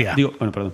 No, yo lo único que intento explicar es que la coincidencia de una fecha tan emblemática y tan relevante para el Partido Popular, bueno, y para toda España, porque Miguel Ángel Blanco por eso es patrimonio por eso se han levantado todos. Es decir, es patrimonio de todos. Por eso se han levantado todos. Yo lo creo, pero digo que para el Partido Popular es un tema especialmente sensible. Hay una parte del Partido Popular que se ha ido a Vox, precisamente por algo eso parecido. Es un asunto político de él, de su interés con Vox. No solamente eso. Hay una parte del Partido Popular que se siente muy concernida con esta cuestión y que, digamos, necesita ser atendida, ¿vale? Y creo que el presidente del Partido Popular, que yo creo sinceramente que en su agenda, y bueno, en fin, creo que el discurso que ha ganado en Andalucía no es precisamente este. O sea, entonces, ¿por qué lo ha hecho? Lo estoy explicando un poquito, intento explicarlo. No sé si me estaré dando a entender, pero lo estoy intentando. Es decir, la coincidencia de estas fechas y la existencia de una parte del Partido Popular que conocemos todos, que se siente muy concernida y que entiende que la dirección del Partido Popular en este tema tiene que ser especialmente dura moralmente por el tema de Bildu. Hay una parte del Partido Popular que exige eso a la dirección del Partido Popular, y creo que el presidente del Partido Popular, que no me parece que sea una persona que haya, digamos, se haya distinguido por ser de esa parte del Partido Popular, entiende que tiene que confortar y que atender a esa parte del partido. Esto es lo que estoy diciendo, nada más. Estoy intentando dar una explicación, no estoy calificando moralmente, ni estoy considerando si es un error o es un acierto. Estoy explicando que Alberto Núñez Feijóo, que acaba de llegar a su puesto, entiende que es presidente de todo el mundo del Partido Popular y que hay una parte del Partido Popular que pide eso. Y en estos momentos yo estoy segura de que si el debate del Estado de la Nación no hubiera coincidido con los días de Miguel Ángel Blanco, a lo mejor estaríamos hablando de otra cosa. ¿Habrían criticado lo de Bildu? Seguramente, pero a lo mejor estaríamos hablando lo hubieran criticado de otra manera. Fugaz, solo digo que si eso fuera así, asumiendo que tu tesis es cierta, que yo creo que es más complicada la cosa, porque podían haberlo hecho de otra manera. Podían haberlo hecho de muchas maneras. Eso que tú dices de dar contento podían haberlo metido dentro del discurso, arrancar el discurso y hacer un minuto de silencio sorpresivo. Lucía, que sabemos que llevamos unos años en este Parlamento, sabemos lo que quiere decir cuando haces un minuto de silencio sin haber avisado a nadie. Lo que intentas es pillarles en renuncio a ver quién no se levanta, si no avisas. Hombre, pero ¿por qué lo harían así? Yo no estoy segura de eso. ¿Pero por qué lo han hecho así? No, porque al homenaje a Miguel Ángel Blanco también han ido personas de Sortu y de ese mundo. Es decir, yo creo que... Perdona, el homenaje a Miguel Ángel Blanco ha sido una división espectacular, que ha habido una guerra, que si el alcalde de Ermo había invitado a Marimar Blanco... Bueno, pero al final... Llevamos una semana de batalla con esto. Vale, pero... Y hay dos formas de hacer estas cosas: de acuerdo o sin acuerdo. Y lo han hecho sin acuerdo, de forma sorpresiva, buscando el lío. A ver, dejadme, que nos quedan unos minutos y quiero hablar de otro de los episodios a los que hemos asistido hoy, porque estaba llamada a ser esta noche muy interesante por lo que pudiéramos escuchar de lo que tuviese que decir Esquerra después de meses muy duros en la relación con el gobierno, tras el espionaje con Pegasus, a unos días de la reunión este viernes entre Pedro Sánchez y Pere Aragonés, esta noche confiábamos en atisbar alguna señal ya bastante clara de hasta qué punto los socios de gobierno van a poder contar o no con los de Rufián para lo que queda de legislatura, para la negociación presupuestaria que está al caer después del verano, pero ha sido precisamente en el intercambio entre Rufián y el presidente Sánchez donde se han vivido hoy algunos de los momentos más tensos, más difíciles de esta jornada. Guillermo Lerma. Sí, ha sido cuando, para criticar la reacción de Guillermo. Sánchez por la masacre de Melilla, el portavoz de Esquerra ha sacado 3 balas. Mire, señor presidente. 3 balas que ha depositado así sobre la tribuna de oradores para acusar a Sánchez de ser cómplice de la actuación policial marroquí. Son balas que ha recogido mi compañera María Dantas en la frontera de Ceuta y Melilla, con la que mataron a 37 personas. Las balas. Eso provocaba el enfado de Pedro Sánchez, que desde su escaño le decía a Rufián que no iba a consentir que lo llamara racista, y en la réplica ha hablado de error imperdonable. Mire, en este hemiciclo la mera exhibición de balas es un error imperdonable. Aquí entraron balas, sí señoría, entraron balas. Están en los techos de esta casa y fueron traídas por golpistas. Se ha equivocado, señoría. Se ha equivocado. Sánchez y Rufián han aprovechado el debate también para saldar cuentas por la negociación de la reforma laboral, hasta el punto de que el presidente ha tenido que defender la actuación de Yolanda Díaz. ¿Qué obsesión tiene usted con la vicepresidenta segunda del Gobierno de España? ¿Qué obsesión tiene usted de decir que la señora Díaz y el Gobierno de España se prefirió hacer una foto con la COE y no con Esquerra Republicana? Nos la hicimos con los sindicatos, señoría. No han ocultado los miembros del gobierno el malestar con la actitud del portavoz de Esquerra, que aunque ha reconocido que muchas de las medidas anunciadas por Sánchez han sido planteadas por ellos, acusaba al presidente de ser rácano por aplicarlas temporalmente. Y nos ha dicho después, por cierto, la portavoz del gobierno, Isabel Rodríguez, nos ha contado aquí esta noche que una vez ha terminado el debate se le ha acercado Gabriel Rufián al presidente del gobierno, Pedro Sánchez, y que han tenido una conversación que ella no ha llegado a escuchar, pero en la que ha intuido un tono de arrepentimiento por parte de Rufián por el episodio de las balas. ¿Cómo lo veis? Hombre, es verdad. Dame un segundo que te vamos a abrir el micro ahora. No, que es verdad que hacer exhibición pública aquí, precisamente en esta casa, donde siguen restos de bala incrustados en la cúpula del hemiciclo, es bastante cuestionable. Pero es curioso que, habiendo trabajado el gobierno la relación con Esquerra Republicana de Cataluña y con la Generalitat en la última semana, precisamente para limar asperezas y superar la crisis como consecuencia del espionaje con Pegasus, haya sido con la intervención de Rufián, con el único portavoz que el presidente haya levantado el tono y que se haya sentido más ofendido y molesto, porque me consta que esa relación se viene trabajando en las últimas semanas y que además pues que se intenta, no solamente con las medidas anunciadas con el presidente, sino con la reunión mantenida la semana pasada por el ministro de la Presidencia con la portavoz de la Generalitat y la reunión que va a tener el presidente del Gobierno con el presidente de la Generalitat el próximo viernes. Se pretende dar por cerrado un capítulo que ha lastrado esa relación, ¿no? Brevísimos, QE, Lucía. Sí, yo no he entendido muy bien lo que ha pasado con Rufián realmente. No, me ha parecido desconcertante porque no era para nada lo previsto. Evidentemente Rufián siempre es duro, lo sabemos. Lo de Melilla es perfectamente lógico que lo saque de forma crítica, como se lo ha sacado Podemos. Eso tiene cierto sentido, pero todo el discurso desde el principio, un discurso brutal, un discurso que corresponde efectivamente más a hace un par de meses. Para algo se han hecho las reuniones, para algo se han hablado de las direcciones, para algo se ha conseguido que haya una reunión este viernes que se supone que va a ser una reunión positiva, porque si Aragonés, con lo que les ha costado concertar una cita, porque no había acuerdo del contenido, si Aragonés se va a venir hasta la Moncloa para que aquello salga como el Rosario de Aurora, no entiendo muy bien para qué se viene. Lo lógico es pensar que se va a venir para pactar una mesa de diálogo, para cambiar un poco el ambiente. No me cuadra nada lo que ha pasado. De hecho, creo que yo luego ha suavizado en la réplica y han bajado un poquito, porque no cuadra nada lo que ha pasado con Rufián hoy con lo que está pasando entre el PSOE y Esquerra Republicana. Lucía. Bueno, yo creo que una cosa son las relaciones entre los gobiernos y otra cosa es el papel de Rufián en esta Cámara. Yo creo que hoy el discurso del portavoz de RC ha ido mucho más por el izquierdismo que por el independentismo, claramente, y creo que esta es una deriva que se venía produciendo y que hoy, digamos, ante las medidas izquierdistas de Pedro Sánchez, él lo que ha venido a decir es: todo esto no le va a bastar a usted, con esto no le llenamos la nevera a la gente, que es lo que dice, que oye, que no está mal tirado, la advertencia de Rufián no está mal tirada, porque él sostiene que esta Cámara está y el Gobierno está muy lejos, que la gente no entiende lo que dice este Gobierno, ¿no? Y bueno, hasta cierto punto las encuestas eso lo subrayan, ¿no? Y yo creo que él ha puesto más bien, casi todo su discurso ha sido más izquierdista que nacional. De hecho, del independentismo y del nacionalismo apenas ha hablado nada. Señores, lo vamos a dejar aquí. Lucía Méndez, Esther Palomera, Carlos Cue, ¿a dónde decís que vais a tomar algo cuando salís de aquí? Los viejos del lugar. ¿A dónde vayas tú? Por aquí, por la zona. ¿A dónde vayas tú? ¿Me lleváis ahora? Sí. Vale. Descansen, señores. Hasta mañana. Adiós. Mañana chillan los mosquitos que tenemos aquí.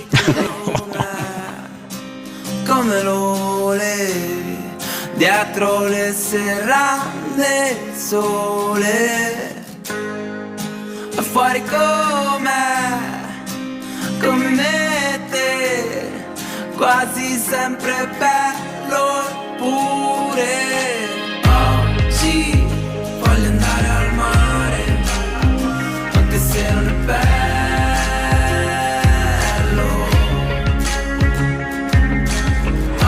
Oggi sai che voglio fare come quando piove, io mi scordo l'ombrello. Oggi voglio andare al mare, anche se non è bello. Oggi sai che voglio fare come quando piove, io mi scordo l'ombrello. Hora 25, con Aimar Bretos. Suscríbete a Hora 25. Todos los episodios y contenidos adicionales en la app de Cadena SER y en nuestros canales de Apple Podcast, Spotify, iVoox, Google Podcast y YouTube. Escúchanos en directo en la SER de lunes a viernes a las 8 de la tarde.